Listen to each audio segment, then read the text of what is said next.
bem-vindos ao Farofa Geek no YouTube, eu sou a Bu e hoje a gente vai falar sobre verdades e mentiras do filme Sérgio, da Netflix. Esse filme ele é dirigido pelo Greg Baker, que é conhecido por ser um documentarista que já tinha feito um documentário homônimo para HBO em 2009. E tanto o documentário quanto esse novo filme da Netflix, eles foram inspirados no livro O Homem que Queria Salvar o Mundo, da historiadora Samantha Power. Esse nosso vídeo ele vai dar spoilers do filme, então se você ainda não assistiu, eu recomendo que você não assista esse vídeo no momento. E a minha intenção com esse vídeo é analisar se o filme ele foi fiel aos fatos reais, à história. Então a gente vai verificar 5 fatos que aconteceram no filme para ver se eles são verdade ou mentira. O filme ele vai abordar pra gente a vida e a história do Sérgio Vieira de Mello, que era um brasileiro carioca que servia na ONU. Ele era um comissário, um alto comissário da ONU. Ele nasceu no Rio de Janeiro e era filho do diplomata brasileiro Arnaldo Vieira de Mello. E apesar do pai dele ser diplomata, o Sérgio ele não era exatamente um diplomata, porque ele não estava na ONU a serviço do Brasil, ele não representava o Brasil.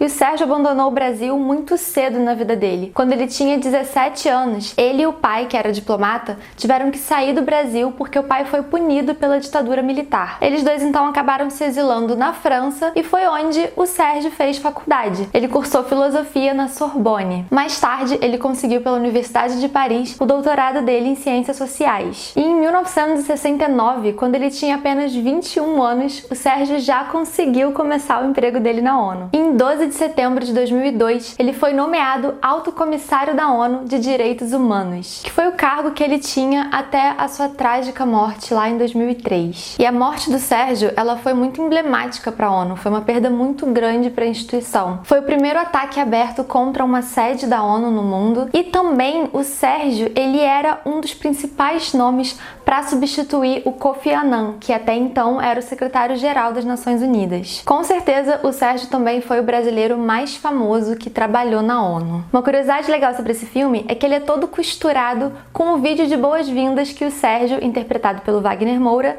tá fazendo no filme. E esse vídeo, ele realmente existe. Eu vou deixar aqui ele na íntegra linkado aqui na descrição do vídeo para quem quiser acessar, ver o Sérgio Vieira de Mello real fazendo esse vídeo de boas-vindas para os novatos da ONU. O primeiro fato que eu trouxe para discutir aqui com vocês foi a operação do Sérgio no Camboja. No filme, mostra bem rapidinho essa operação pra gente. É quando ele tá entrando numa mata e aí eles são quase mortos até que ele encontra esse que é um colega de longa data dele da faculdade. O Sérgio realmente foi ao Camboja. Ele ficou lá no país como representante da ONU entre 1991 e 1996 e coordenou a repatriação de 360.000 cambojanos refugiados. E no Camboja, o Sérgio se tornou o primeiro e o único representante da ONU a conseguir manter um diálogo com o líder do Khmer Vermelho, que no filme é até retratado como um antigo colega de faculdade do Sérgio. O Khmer Vermelho era o Partido Comunista de Camboja e na década de 70 eles foram responsáveis pela morte de mais de 1 milhão de pessoas. Por causa dessa aproximação com o líder do Khmer Vermelho, inclusive, o Sérgio ele foi muito criticado. E essa crítica aparece no filme Sérgio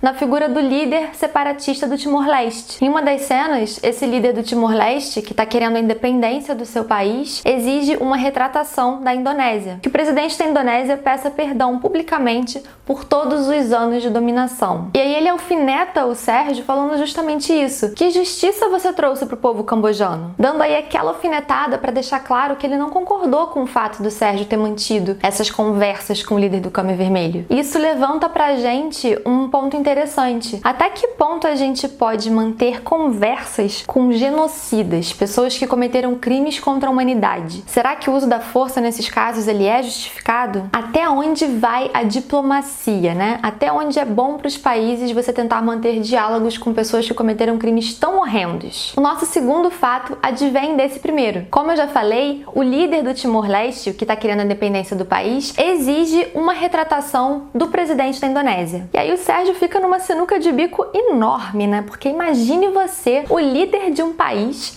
soberano pedir desculpa para sua ex-colônia. E na verdade não é nem ex-colônia, era parte do território da Indonésia que está querendo a sua independência. O Sérgio ele foi colocado ali como representante da ONU para tentar negociar a independência do Timor-Leste. E o que é muito legal é que isso de fato aconteceu. O Timor-Leste queria que a Indonésia pedisse desculpas por 24 anos de dominação que teriam ocasionado mais de 100 mil mortes. E o Sérgio realmente era essa figura tão diplomática que depois de conversar com o líder da Indonésia, ele conseguiu que o Abdurrahman Wahid pedisse desculpas. E em 29 de fevereiro de 2000, o Wahid ele se dirigiu a Dili, que é a capital do Timor-Leste, e publicamente se desculpou por todos os crimes contra a humanidade que foram cometidos durante a dominação da Indonésia. Nosso terceiro ponto é a figura do Gil Locher. E lá no final do filme já dá pra gente receber um spoiler sobre essa curiosidade. Lá nos créditos finais a gente fica sabendo que o Gil Locher de fato existiu, mas o personagem dele no filme, ele é uma mistura de várias pessoas da equipe do Sérgio e foi criado como uma maneira de homenagear essas pessoas. Na verdade, Gil e Sérgio não eram melhores amigos que nem o filme retrata, não. E o Gil não esteve presente em várias missões que o Sérgio fez ao longo da sua carreira, inclusive missões retratadas no filme. Na verdade, o Gil não esteve com o Sérgio no Timor-Leste e ele também não fez parte da operação dos 3 meses que o Sérgio ficou em Bagdá. Inicialmente eram 4 meses que o Kofi Annan pediu para o Sérgio ficar em Bagdá, mas ele só ficou 3 porque ele morreu no 3º mês. O Gil, a gente não sabe se ele teve sorte ou se ele teve azar, porque ele de fato não esteve presente em momento nenhum na operação. O Gil chegou em Bagdá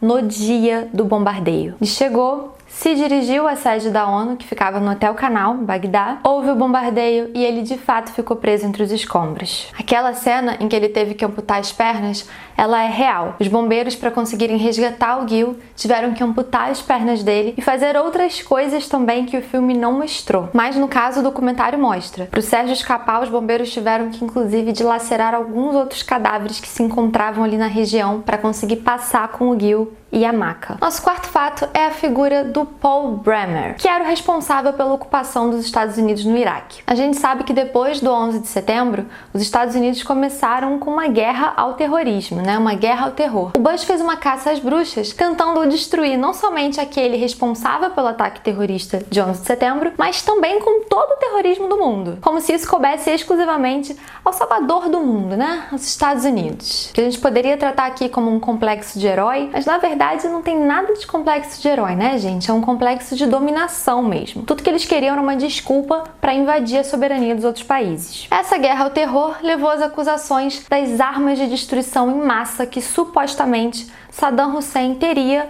no governo do Iraque. Os Estados Unidos, então, queriam muito invadir o Iraque, porque eles queriam buscar essas armas de destruição em massa. Já a ONU, ela repudiava qualquer tipo de invasão. E por muito tempo, a ONU tentou dialogar com os Estados Unidos para convencer o país a não invadir o Iraque. Todos os países que faziam parte do Conselho de Segurança da ONU, à exceção dos Estados Unidos, estavam completamente contra essa invasão. Só que a gente sabe que a ONU, ela não manda, Nem poderia mandar, porque os estados são soberanos. A ONU apenas aconselha.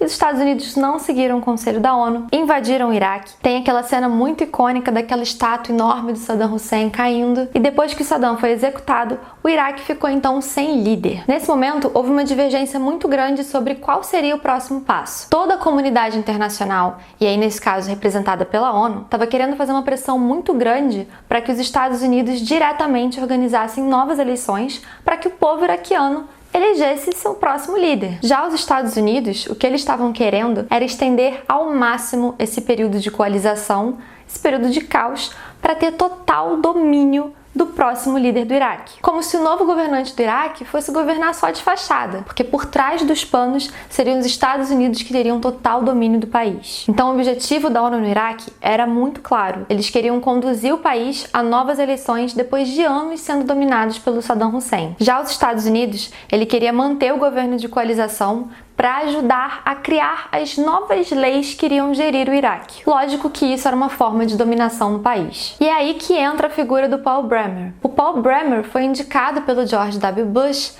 para ser essa figura que lideraria o governo de coalização no Iraque durante a invasão do país. Já o Sérgio foi para o Iraque realmente a pedido do Kofi Annan, que era o secretário-geral da ONU à época. Quando o Sérgio chegou no Iraque, então, realmente os dois não se bicaram, ele e o Brenner, porque eles queriam coisas diferentes. E para o Sérgio era sim importante desvincular um pouco a figura da ONU dos Estados Unidos, para que os iraquianos vissem a ONU com bons olhos. O Sérgio sabia que se a figura dele tivesse muito associada com a figura do Paul Brenner, os iraquianos não iam confiar neles. Infelizmente, a gente sabe que isso não foi o suficiente, porque em vez de atacar uma base americana, o Estado Islâmico, à época Al-Qaeda, resolveu atacar justamente a sede da ONU no Iraque, que ficava no Hotel Canal. Nesse ataque, dezenas de pessoas morreram, inclusive o próprio Sérgio. E teve uma situação que aconteceu no filme que é verdade, mas não é. No filme, enquanto o Sérgio tá nos escombros, o Paul Brenner, ele resolve dar uma entrevista. E aí, na entrevista ele fala o seguinte: nesse momento,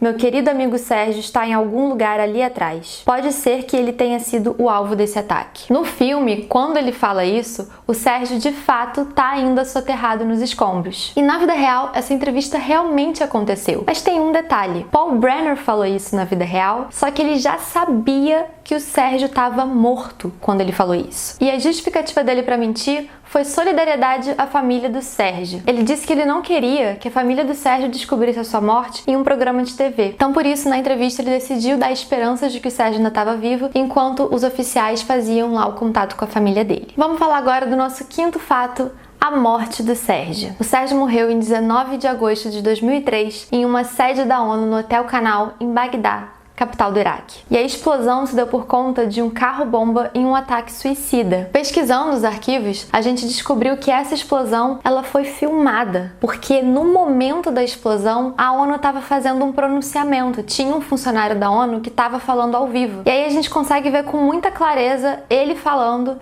e do nada a câmera fica preta, há um barulho e o mais bizarro de tudo é que a câmera não sofreu danos com a explosão. Então ela continuou gravando tudo. E aí eu acho que alguém depois deve ter descoberto essa câmera no chão, porque a gente consegue ver as pessoas saindo dos escombros, as pessoas todas sangrando, muito machucadas, os escombros para tudo quanto é lugar. Então é de fato uma filmagem bem impactante. Quem quiser assistir ela na íntegra, eu vou deixar aqui a reportagem linkada na descrição do vídeo. Como eu já falei, essa explosão deixou dezenas de mortos. No total foram 24 pessoas. E o Sérgio realmente ficou muito tempo embaixo dos escombros. As equipes de resgate ficaram um total de 5 horas tentando resgatar o Sérgio. E aquela cena do filme da Carolina, interpretada pela Ana de Armas, tentando chegar no Sérgio, ela é muito verdade. Ela foi uma representação real das filmagens da época, em que a Carolina, que de fato na época era companheira do Sérgio, estava tentando desesperada falar para os soldados que ela queria conversar com o Sérgio. E realmente a Carolina foi uma das últimas pessoas a conseguir conversar com o Sérgio enquanto ele ainda estava consciente e vivo. Aquele buraquinho em que ela e o Gabi ficavam conversando com o Sérgio,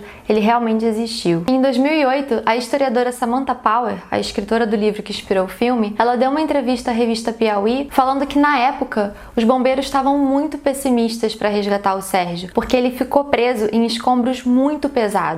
Então eles não tinham nem infraestrutura de carro, de guindaste para conseguir tirar todo o peso que estava em cima do Sérgio. Diferente do Gil, por exemplo, que estava só com as pernas presas, o Sérgio estava com o tronco dele preso, então não tinha nem o que amputar. E a Carolina, desde a morte do Sérgio, ela sempre foi muito crítica com relação à forma que a ONU levou toda a situação. Primeiro porque à época do fato, a ONU não reconheceu ela como companheira do Sérgio. E ela diz que a ONU sabia desde o início que eles estavam já há anos juntos. E além disso, ela critica muito como uma organização internacional desse porte não teve poder e voz para conseguir agilizar o resgate do Sérgio. Afinal de contas, ele ficou preso, agonizando por quase 5 horas antes de morrer. Realmente deve ter sido uma morte bem sofrida e bem pesada. Como eu já falei, depois que já tinha acontecido o ataque, quem acabou assumindo a autoria dele foi o grupo que é conhecido hoje em dia como Estado Islâmico. E esse foi o nosso vídeo explorando aí os fatos do filme Sérgio para ver se eles eram verdade ou mentira. Eu espero que vocês tenham gostado. O que vocês acharam do filme Sérgio? Vocês gostaram? Deixa pra gente aqui nos comentários. E se você gostou desse vídeo, não se esquece de se inscrever no canal, deixar o seu like e acessar o Farofa Geek para outros conteúdos muito bacanas do universo pop.